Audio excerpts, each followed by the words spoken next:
yo pele ba ko ronfler makele boy. Ah. Yo a ronfler boy nini. Boni boy ko. Hey, nzambe.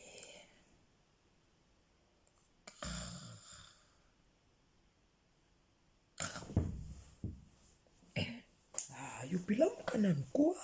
Ah, nini bozo la msanga boy. Ah, tika zo lala. Ah. Tika na ko ronfler boy boni boy ko. Oh, isani. Oh, kindo kite wo.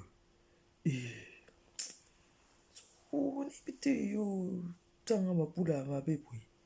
Oh, boni boy ko. Ah. Atika na boy na. Dérange, on va lancer un peu dans l'autre. Bon, qu'on ronfle, on lance un coup. Eh. Jeannette, boni boy, isani Jeannette. Oh, boni oton sa boy. Oh, nyoko na boy, ma to na sa passe. Oh. Cartouche, t'as la cartouche. Cartouche, na boy. Moni ko ronfle oyo ezali déjà na ipsakio na kenaki na docteur albaki ekolongo avec les temps. Moni boy ko. Bah, ronflement, là, c'est la maladie. C'est une maladie.